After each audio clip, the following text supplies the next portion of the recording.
Hey, I'm back. Today, instead of writing, I want to talk about one of my very favorite Gaslamp Fantasy novels. This novel is about a circus that just kind of shows up randomly. The description of this circus is just some place that you might go back to in your dreams after reading it. That's right, we're talking about Erin Morgenstern's The Night Circus. You may recognize the name Erin Morgenstern because she's an incredible author. The Night Circus was Erin Morgenstern's debut novel, okay? It was published in 2011. And fun fact, it was a product of NaNoWriMo, the National Novel Writing Month.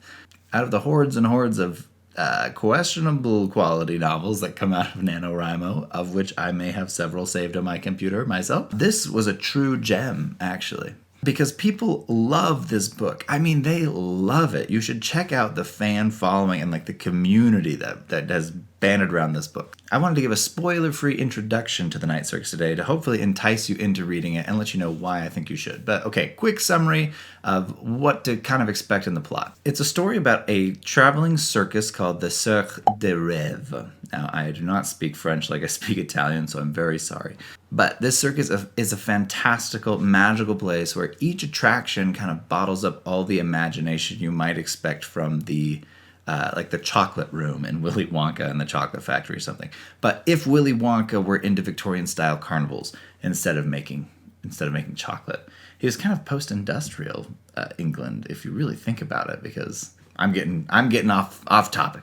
The circus opens at sundown and closes at sunrise each day. It travels from place to place, country to country, and it doesn't really warn you where it's going to be ahead of time. So it encourages people to come and visit it because they might not have another chance. And so if it pops up, it's kind of like drop your plans and go. So in my opinion, it's just a type A personality's nightmare, this place. If you are into scheduling, forget it. The Cirque des Rêves is not for you. Not at all. Another interesting thing that kind of pushes this into a kind of a cross-genre situation is the circus does not let its guests know outright that it's magical. It kind of tries to couch everything in this prestidigitation land, the légèrement, or the sleight of hand. Look, we're just magicians putting things on for you.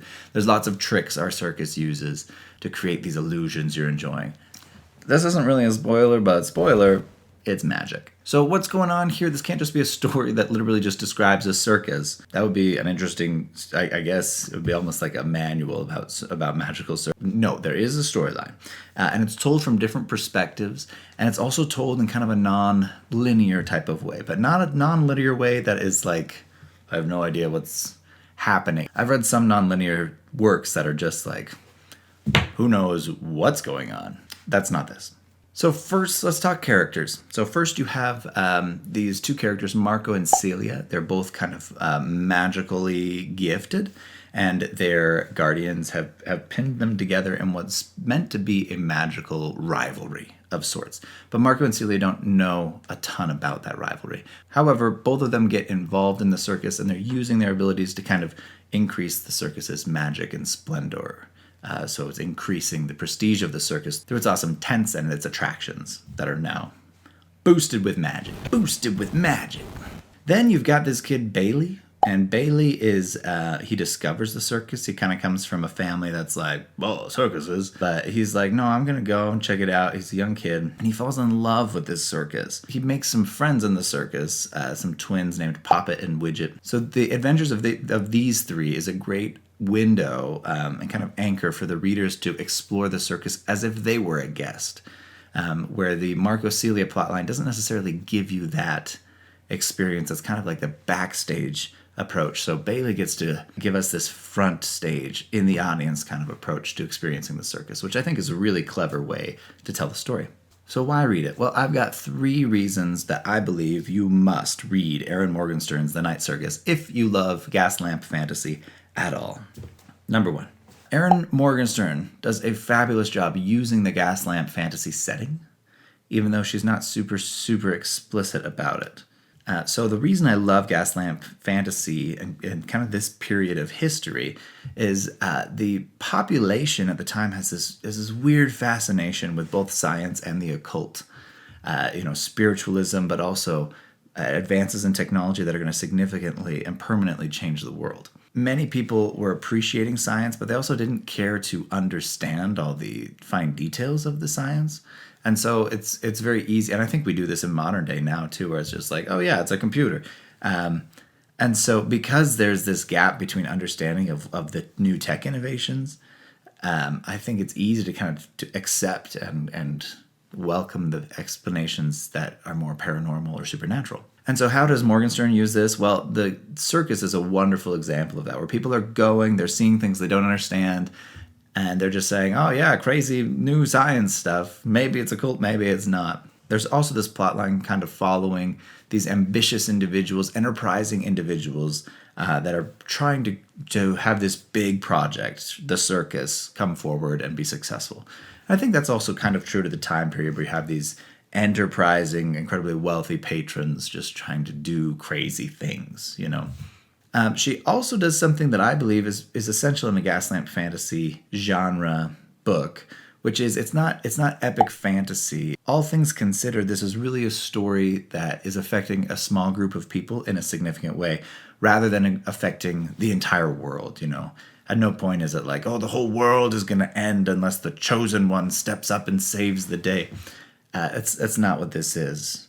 And I like that. I love stories where the stakes are high for individuals and the author's asking the reader to bond with that character and what's important to that character rather than care about like the whole fate of Earth and humankind. Okay, reason number 2 to read The Night Circus. I think the plot is quite unique. It's a really cool twist almost on Romeo and Juliet in some ways. I mean, no spoilers again. And if you think that was a spoiler, you're wrong. Not only is the plot unique, it's told in kind of a unique way. It's not that simple A to B to C type of hero's journey structure that we experience the story in. The narrative's told in kind of these cool chunks that fit together in fun pieces. And this is something that I think is actually kind of classic Erin Morgenstern. She loves to do this. As you're understanding chunks, you see how they fit together in cool ways, and then suddenly it's almost like putting together an actual puzzle. You're like, oh, I'm starting to see the picture now. Some authors try to do this, and they come up short because the chunks they give you aren't satisfying in their own right. But I think that Erin Morgenstern does a good job here, making sure each piece she gives you is meaty enough to feel like, okay, I'm understanding something. All right, let's move to this. Wow, I'm understanding that now. So that is, I think it's a really great way to tell a story. It's also a narrative structure that kind of is a elegant nod to the themes and the topics that are in the book, right? It's a magical way to tell a story where you don't get to experience everything, almost like a magic trick that she's using to tell the story. So magical. I think I might just read this again. Number 3, and finally, maybe what stuck out to me the most. The descriptive language in Erin Morgenstern's novel here is it's like a masterclass. It's so good. And you rarely say that about descriptive language. Usually you're reading stories and you're looking for the plot, you're looking for the dialogue and the action and all of that.